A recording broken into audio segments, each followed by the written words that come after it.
हर रोज एक नई कहानी देखने के लिए चैनल को सब्सक्राइब करें और बेल आइकन दबाना ना भूलें। अमन अपनी 5 बेटियों की शादी करने के बाद सुकून से अपने घर बैठे थे कि तभी शोभा पूरे घर को निहारते हुए अमन से कहती है, बेटियों के जाने के बाद घर कितना खाली खाली सा हो जाता है ना। कल तक 5 इस घर में चहकती डोलती थी, अब 2 अलग अलग आंगन में हमारी 5 कलियां खिलने गई हैं। हाँ, अब बस 5 अपने ससुराल की जिम्मेदारी अच्छे से संभाल ले, बस और क्या चाहिए। अमन और शोभा अपनी 5 बेटियों कोमल, गीता, पूनम, अंजू और प्रीति की शादी करके खुश थे। अब समय गुजरता है और 5 बेटियां अपनी ससुराल की जिम्मेदारियों को अच्छे से संभाल लेती है। लेकिन लगभग शादी के 3 महीने बाद 5 की 5 एक साथ अपने सामान को लिए अपने मायके के दरवाजे पर खड़ी अपनी माँ को आवाज लगाकर कहती है, माँ कहाँ हो? देखो हम आ गए। शोभा और अमन कमरे से बाहर आते हैं और अपनी 5 बेटियों को ऐसे सामान के साथ अपने घर की दहलीज पर खड़ा देखकर कहते हैं, बेटी ये सब क्या है? तुम 5 एक साथ अपने ससुराल से मायके आ गई, क्या हुआ? और ये सामान कहीं कुछ अनहोनी तो नहीं हो गई? हाँ मेरी बच्चियों, मुझे बताओ क्या बात है, मैं तुम्हारी सास से बात करूंगी। अरे ऐसे कैसे बहुओं को एक साथ मायके भेज दिया, ये कोई बात थोड़ी होती है, मैं समझाऊंगी। अपने माता पिता की बातें सुनकर 5 बहनें पहले एक दूसरे की तरफ देखती हैं, फिर 5 एक साथ हंसने लगती है, जिसके बाद सबसे बड़ी बेटी कोमल कहती है, अरे माँ पापा शांत, हम 5 एक साथ आपको सरप्राइज देने आई थी, ना कि टेंशन देने। और कोई बात नहीं हुई, बल्कि बात तो खुशी की है। खुशी की बात? लेकिन क्या? माँ, हम 5 माँ बनने वाली है।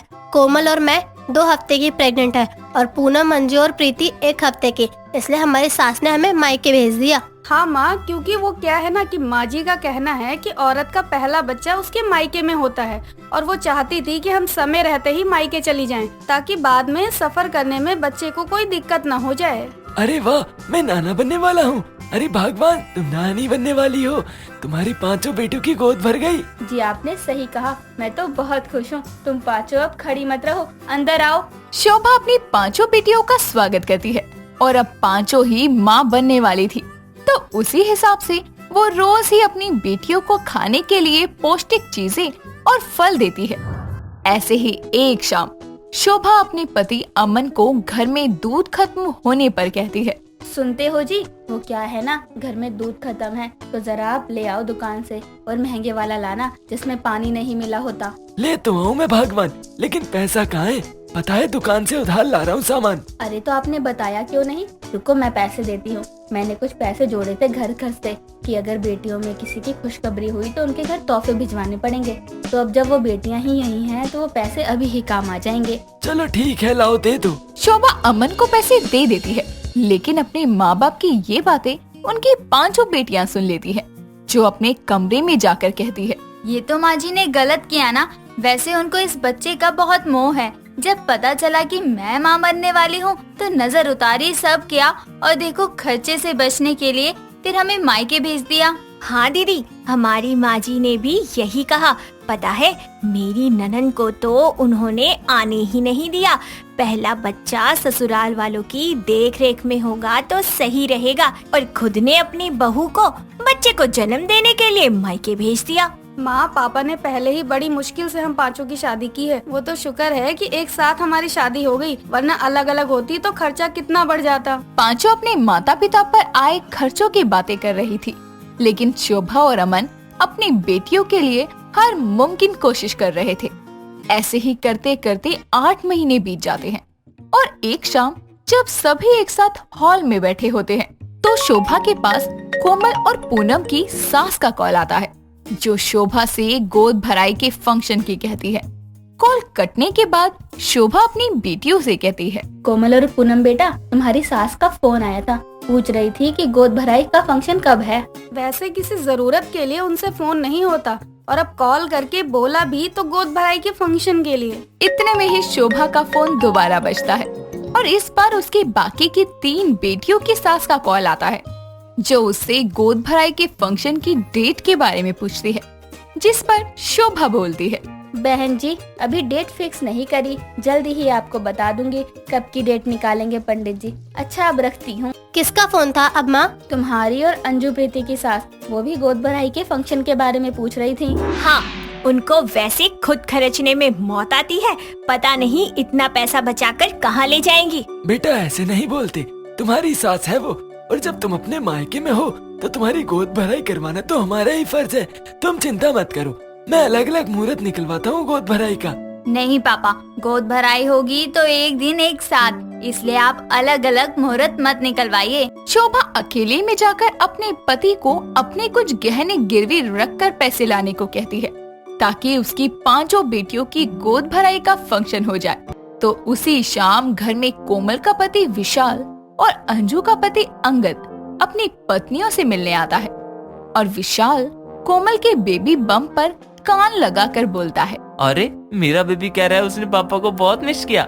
सच में पापा ने भी आपको बहुत मिस किया। डोंट वरी बच्चे, आप जल्द ही पापा की गोदी में होगे। क्यों पापा के पास क्यों? 8 महीने में आपको अब टाइम मिला है अपनी पत्नी से मिलने का।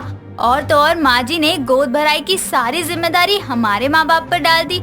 जब इनको 9 महीने हम अपने मायके में ही पाले तो पैदा करने के बाद ससुराल क्यों आए? सही कहा दीदी ने। अरे 5 बेटियों की गोद भराई, वो भी अलग अलग, कैसे करवाएंगे हमारे माँ बाप? जरा सोचा आप सबने? बस फोन करके ऑर्डर दे दिया, गोद भराई रख लो।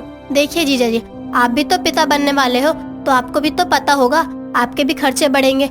हमारे माता पिता तो 5 बेटियों को पाल के शादी करके भेज चुके हैं। उसके बाद अब वो उनकी गोद भराई भी करवाने वाले हैं, पैसे उधार ले रहे हैं। तो इन बच्चों के लिए सारा फर्ज क्या उनका है? आप भी तो इन बच्चों के कुछ लगोगे ना। माँ जी अभी तो दादी बनेंगी। तुमने सही कहा गीता, ये बच्चे हमारे घर के हैं, इसीलिए गोद भराई का खर्चा हम उठाएंगे। बस गोद भराई होगी मायके में ही।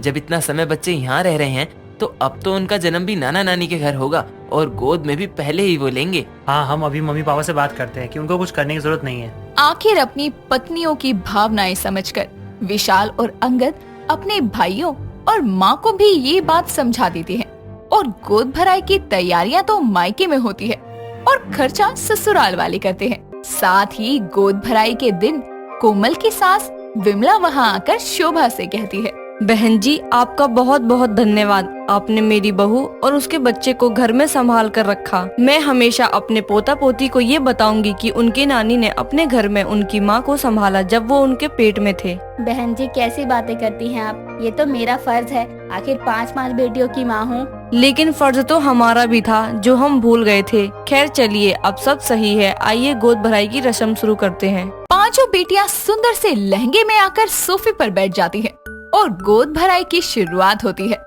शोभा और अमन ही शुरुआत करते हैं, जो अपनी 5 बेटियों के होने वाले बच्चों को एक एक सोने की चैन गोद भराई में देते हैं। अपनी माँ बाप की हालत ठीक ना होने पर भी उनको अपने होने वाले बच्चों को इतने महंगे तोहफे देते देखकर 5 बेटियों की आंखें भर आती हैं और वो 5 उन्हें गले लगाकर कहती है, माँ पापा आप दुनिया के बेस्ट माँ बाप हो। पिया एक खुल के जीने वाली लड़की थी। वो अपनी माँ बबली और पिता सुभाष के साथ रहती थी, लेकिन उसकी जिंदगी की सबसे बड़ी पनौती थे उसके रिश्तेदार, जो आए दिन उसकी जिंदगी को झंड बनाने का मौका नहीं छोड़ते थे।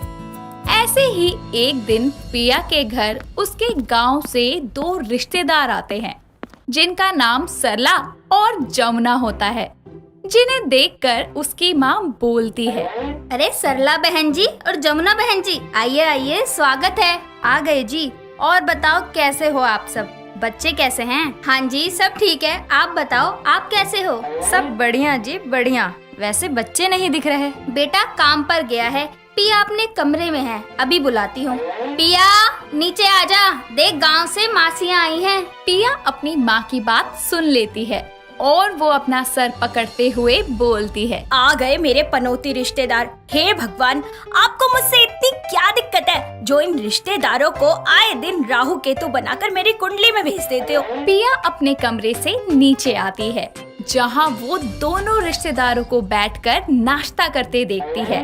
और मन ही मन में बोलती है, अभी तो नाश्ता खा रहे हैं, थोड़ी देर बाद हमारा खून पिएगी।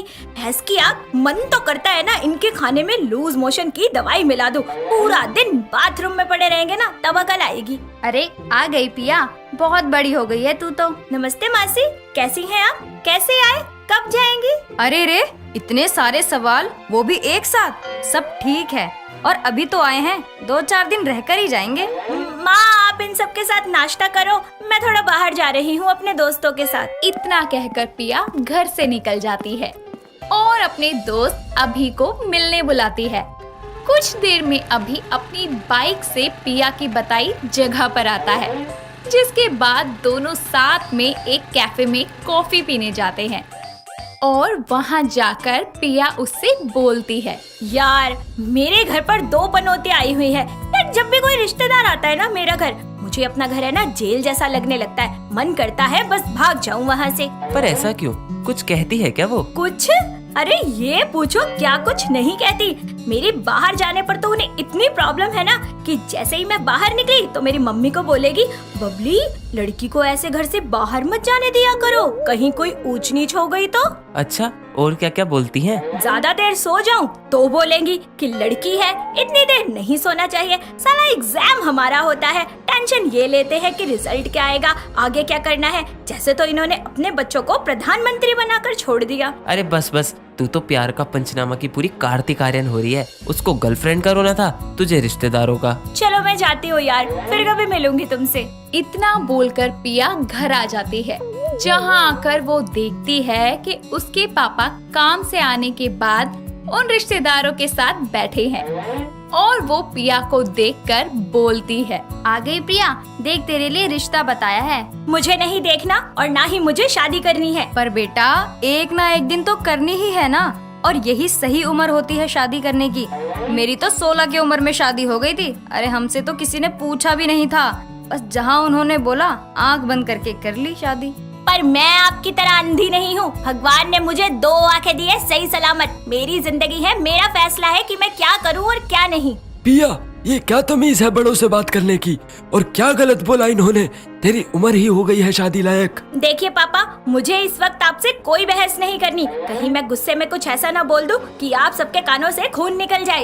इतना बोलकर पिया अपने कमरे में ऊपर जा रही होती है, तभी पीछे से उसके पिता गुस्से से बोलते हैं, देख रही हो ना, ये ज्यादा आजादी देने का नतीजा है। हमेशा लाड प्यार से रखा, इसलिए आज हमारी इज्जत नहीं है। अरे ऐसा नहीं है, वो थोड़ी गुस्से में है, शादी की बात सुनकर अपसेट हो जाती है, और वैसे भी अभी उम्र ही क्या है। अभी नहीं है तो? सुभाष इससे आगे बोलता, इतने में ही उसके फोन पर उसकी साली राधा का कॉल आता है और वो कॉल उठा के बोलता है, और राधा कैसी है? मैं तो ठीक हाँ, तुसी दसो, ठीक हो? दीदी ठीक है? पिया ठीक है? यही है तेरी दीदी, स्पीकर पर है फोन, सब सुन रही है। और दस तू आना नहीं है? पिया दा ब्याह रख लो, तब मैं आ जावांगी।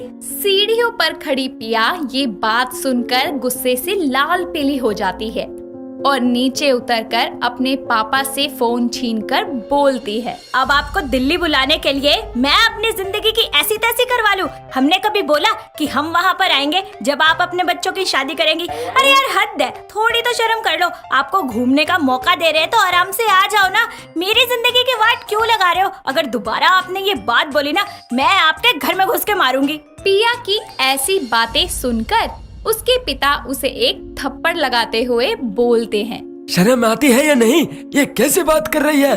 ज्यादा सर चढ़ गई है। पापा क्या सर पे चढ़ गई हूँ मैं? बताओ मैंने क्या गलत कह दिया? अरे आपकी आंखों पर तो इन रिश्तेदारों की बातों की पट्टी बंधी है, जरा उसे खोलिए, देखिए, ये आपकी बेटी का फ्यूचर डिसाइड कर रहे हैं। अरे किसने हक दिया है इन्हें मेरी लाइफ में दखल अंदाजी करने का? मुझे कब शादी करनी है, कब बच्चे पैदा करने हैं, क्या ये लोग मुझे बताएंगे? देखो कैसे जुबान लड़ा रही है, इसलिए कहते हैं बच्चों को इतनी छूट मत दिया करो। आप तो चुप ही रहिए, कभी आपने अपने घर में झांका है? अरे खुद का बेटा 10 जगह मुंह भी मारता होगा ना, तब भी उसे गंदा नहीं कहेंगी, लेकिन हमारे घर में चली आती है। तो मुन्ना मौसी आप भी बताइए ना, आपने अपनी बेटी की शादी 17 साल की उम्र में कर दी थी, कभी हाल पूछा है उसका?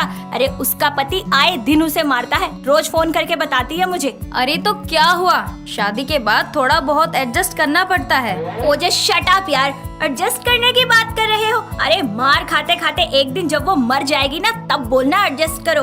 और पापा देख लो, आपके ये सड़े से रिश्तेदार जो अपनी बेटी का घर नहीं बसा पाए, वो आपकी बेटी के लिए रिश्ता ढूंढ रहे हैं। हाँ, अच्छा हुआ कि मैंने इसका रिश्ता नहीं करवाया, वरना लड़कों वालों को मैं क्या मुंह दिखाती कि कैसी बदतमीज लड़की से मैंने शादी करवाई है। अरे अगर थोड़ी शर्म बची है ना तो चुप हो जाओ। और पापा, मैं आपकी बेटी हूँ, आपने मुझे पढ़ाया है, प्यार किया है, बड़ा किया है, इन रिश्तेदारों ने थोड़ी ना किया है। मेरी शादी कब किससे कहाँ होगी ये फैसला आपका होगा, मेरा होगा, ना कि इन रिश्तेदारों का। पिया की ये सारी बातें सुनकर सरला बोलती है, बस कर, ऐसे जुबान लड़ाकर और कितना सर झुकाएगी अपने बाप का। बस कीजिए आप, सही किया पिया ने। मेरी बेटी की खुशियाँ बाहर वाले डिसाइड नहीं करेंगे। उसको पाल पोस कर इसलिए बड़ा नहीं किया कि एक दिन किसी रिश्तेदार के कहने पर उसकी उम्मीदों का गला घोट के हम उसको विदा कर दें। अरे जब बाप ही ऐसा है तो बेटी क्या ही होगी। हम जैसे हैं ठीक हैं, लेकिन आप दोनों अभी के अभी निकलो मेरे घर से। वाह पापा, I love you so much. इसी बात पे एक गाना सुनो। मैं विचंगा मेरा प्यो, विचंगा मेरी माँ, विचंगी रिश्तेदार टन टन। आखिरकार पिया के घर वालों को भी ये बात समझ आ जाती है कि पिया की शादी का फैसला और उसके हमसफर का चुनाव पिया का होना चाहिए, ना कि उसके रिश्तेदारों का। जिसके कुछ समय बाद में पिया की शादी उसकी पसंद के लड़के से हो जाती है और उसके बाद पिया अपनी जिंदगी की शुरुआत खुशी खुशी करती है। हर रोज एक नई कहानी देखने के लिए चैनल को सब्सक्राइब करें और बेल आइकन दबाना ना भूलें। शिखा अपना बैग पैक करके घर से निकल रही होती है कि तभी उसका पति रचित उसको रोकते हुए बोलता है, शिखा, आज जब मुझे मेरी गलती का एहसास हुआ तो तुम मुझे छोड़कर यूएस जा रही हो। हाँ, क्योंकि अब मेरा यहाँ कुछ नहीं है। इतना बोलकर शिखा कुछ दिनों पीछे चली जाती है, जब वो शादी करके रचित के घर आई थी और रचित अपनी फर्स्ट नाइट पर शिखा को देखकर उससे बोलता है, देखो शिखा, मेरा और तुम्हारा कोई मैच नहीं है, इसीलिए तुम मुझसे जितना दूर रहोगी तुम्हारे लिए उतना ही अच्छा होगा, क्योंकि मैं तुम्हें अपनी बीवी नहीं मानता। पर क्यों? क्यों? अरे अंधी हो क्या? तुम्हें दिख नहीं रहा? कहाँ मैं दूध सा गोरा और तुम कोयले जैसी काली। हमारा कोई मेल नहीं है, इसलिए मुझसे दूर रहो। इतना बोलकर रचित मुंह घुमाकर सो जाता है। अगले दिन शिखा घर में सबसे पहले उठकर नाश्ता और चाय लेकर अपनी सास रूपा के पास जाती है, जहां उसकी सास उससे बोलती है, अरे बहू, तू चाय लेकर आ गई? अभी तेरे हाथों की मेहंदी भी नहीं छूटी और तूने घर का सारा काम करना शुरू कर दिया। तो क्या हुआ माँ जी, आज नहीं तो कल मुझे अपने ससुराल की जिम्मेदारियों को उठाना ही था। बस बहू, तेरे यही संस्कार देखकर मैंने अपने बेटे के लिए तुझे चुना। माँ जी, एक बात पूछूं? हाँ हाँ बहू, पूछ ना। जब रजत जी को मैं पसंद ही नहीं थी तो आपने क्यों जबरदस्ती हमारी शादी करवाई? हाँ बहू, मैं उस कंजर की माँ हूँ, मुझे पता है कि उसके लिए क्या सही है और क्या नहीं। मुझे ऐसी बहू चाहिए थी जो पढ़ी लिखी होने के साथ साथ संस्कारी भी हो। वैसे भी बहू, इस रंग में क्या रखा है? इंसान का दिल साफ होना चाहिए, उसका रंग नहीं। अच्छा बहू, तू अब रचित को चाय दे दे, बिना चाय पिए उसकी आंखें नहीं खुलती। शिखा चाय लेकर रचित के कमरे में जाती है, जहां रचित उसके हाथों में से चाय लेकर नीचे गिरा देता है। रचित का ये व्यवहार देखकर शिखा भी गुस्से में उससे बोलती है, ठीक है, मैं काली हूँ इसलिए आप मुझे पसंद नहीं करते, पर कम से कम खाने की तो कद्र कीजिए। कहीं ऐसा ना हो जिस चीज से आप दूर भाग रहे हैं कल उसे ही पाने के लिए तरस जाएं। रचित के कमरे से आती आवाज सुनकर रूपा उनके पास जाती है, जहां रचित चीखते हुए शिखा से बोलता है, मैं अपने कॉलेज का सबसे हैंडसम लड़का था और कॉलेज की सबसे सुंदर लड़की मेरी गर्लफ्रेंड, पर मेरी माँ को सुंदर नहीं काली लड़की पसंद आई, यानी कि तुम। शिखा पर अपने बेटे को ऐसे चिल्लाते हुए देखकर रूपा उससे बोलती है, रचित, ये क्या तरीका है अपनी बीवी से बात करने का? यही संस्कार दिए हैं क्या मैंने तुझे? अगर आप नहीं चाहती कि मैं इस काली कलूटी से इस तरह बात करूं, तो आप समझा लो अपनी इस काली बहू को कि मुझसे दूर रहे। शिखा को भला बुरा बोलकर रचित वहां से अपने दोस्त के घर चला जाता है और रात को अपने दोस्त कपिल के साथ नशे में घर आता है। उसको ऐसे नशे में देखकर शिखा रचित को पकड़ने के लिए जाती है, पर रचित उसको वहीं रोककर उससे बोलता है, अरे कितनी बार बोलूं, दूर रहो मुझसे, समझ में नहीं आती बात। पर आप नशे में हैं इस वक्त। नशे में हूँ तो नशे में अपने दोस्त के साथ घर आ सकता हूँ तो बेडरूम तक भी चला जाऊंगा। मेरा दोस्त, मेरा भाई मेरे साथ है, अब जाओ यहाँ से। शिखा रोते हुए वहाँ से दूसरे कमरे में चली जाती है। कपिल रचित को उसके कमरे में छोड़कर अपने घर लौट जाता है और अगले दिन रचित को कॉल पर शिखा का मजाक बनाते हुए उससे बोलता है, भाई कल मैंने शिखा भाभी को देखा। यार इतनी सुंदर लड़की तूने पसंद कैसे कर ली? जब से तेरी बीवी को देखा है मेरी तो हंसी नहीं रुक रही। क्या नमूना लाया है यार तू? कौन से कोयले के खदान से ढूंढ कर लाया इसको? अपने दोस्त की बात सुनकर रचित उसका फोन रख देता है और शिखा के पास जाता है, जहां शिखा किसी बड़ी कंपनी के साथ में मीटिंग कर रही होती है। रचित उसका लैपटॉप बंद करता है और उससे बोलता है, करवा दी मेरी बेइज्जती, मिल गई तुम्हारे दिल को ठंडक। रात को नशे में आप आए थे, मैं नहीं, और अभी मैं बहुत बिजी हूँ, हम बाद में बात करते हैं। इतना बोलकर शिखा अपना लैपटॉप लेकर दूसरे कमरे में चली जाती है और रचित उसका ये एटीट्यूड देखकर हैरान होकर गुस्से में अपनी माँ के पास जाकर उनसे बोलता है, माँ मैं और इस लड़की को बर्दाश्त नहीं कर सकता। एक तो काली, ऊपर से इसका एटीट्यूड देखा है। मुझे नहीं पता क्या देखकर आपने इसकी शादी मुझसे करवाई, पर अब मैं और इस कल्लो को बर्दाश्त नहीं कर सकता। अरे बेटा ऐसे नहीं बोलते, तुझे पता है या नहीं, काली है पर पैसे वाली है। बहुत जल्दी ये यूएस में खुद की कंपनी खोलने वाली है और मेरी मान तो कुछ दिन इसको झेल ले, अच्छे से इसका विश्वास जीत ले, ताकि ये अपनी आधे से ज्यादा दौलत तेरे नाम कर दे। माँ अगर सच में ऐसा ही था तो आपने मुझे पहले क्यों नहीं बताया? अरे बेटा बताती तो तब ना, जब तू मुझसे सीधे मुंह बात करता, पर तू तो अपने ही गुस्से में रहता है। मैंने तुझे कितनी बार समझाने की कोशिश की है, पर तू कुछ समझे तब ना। रूपा और रचित आपस में बातें कर ही रहे होते हैं कि तभी शिखा चुपके से उन दोनों की सारी बातें सुन लेती है। शिखा अपनी सास का असली रूप देखकर हैरान हो जाती है, जिसके बाद वो तुरंत अपने लॉयर के पास जाकर अपनी सारी प्रॉपर्टी अनाथ आश्रम में अनाथ बच्चों के नाम करवा देती है और अपने रहने का सारा बंदोबस्त यूएसए में करवा लेती है। वहीं दूसरी ओर रचित शिखा से झूठे प्यार का दिखावा करने के लिए उसको पूरे घर में ढूंढने लगता है, पर शिखा उसको कहीं नहीं मिलती, जिसके लिए वो घर से बाहर जाता है और शिखा को रोड पर अकेला देखकर उसके पास जा ही रहा होता है कि तभी अचानक एक बाइक वाला उसको टक्कर मारकर वहां से भाग जाता है। रचित की ये हालत देखकर शिखा जल्दी से उसे हॉस्पिटल ले जाती है, जहां डॉक्टर कुछ दिनों के लिए रचित को आराम करने के लिए बोल देते हैं। रचित की ये हालत देखकर वो अपना पत्नी धर्म बखूबी निभाती है और दिन रात उसकी देखभाल करती है। अपने लिए शिखा का निस्वार्थ प्रेम देखकर रचित को सच में उससे प्यार हो जाता है। कुछ ही दिनों में रचित बिल्कुल ठीक हो जाता है और वो अपने दिल की बात बताने के लिए अपनी माँ के साथ उसके पास जाता है, जहाँ वो देखता है कि शिखा अपना बैग पैक करके कहीं जा रही होती है। उसको ऐसे जाते हुए देखकर रचित बोलता है, शिखा तुम कहीं जा रही हो? हाँ माँ जी, मैं आप दोनों की नजरों से बहुत दूर यूएसए जा रही हूँ। मैंने अपनी सारी प्रॉपर्टी अनाथ बच्चों के नाम कर दी है और आप दोनों के लिए घर छोड़कर जा रही हूँ। पर क्यों बहू, अब तो रचित ठीक भी हो गया है और उसने तुझे अपना भी लिया है, फिर भी तू ऐसा बोल रही है। माँ, आप दोनों ने कभी भी मुझे नहीं अपनाया, ये सारा प्यार आप दोनों का नाटक था। मुझे आपकी सारी सच्चाई पता है। मैंने उस दिन आप दोनों की सारी बातें सुन ली थी और उसी दिन मैंने ये फैसला भी ले लिया था कि आप दोनों की जिंदगी से हमेशा हमेशा के लिए दूर चली जाऊंगी। पर उसी दिन रचित का एक्सीडेंट हो गया, बस इसीलिए मैंने सोचा कि जब तक रचित ठीक नहीं होते मैं कहीं नहीं जाऊंगी। पर अब रचित बिल्कुल ठीक हो चुके हैं, इसलिए अब मुझे कोई नहीं रोक सकता।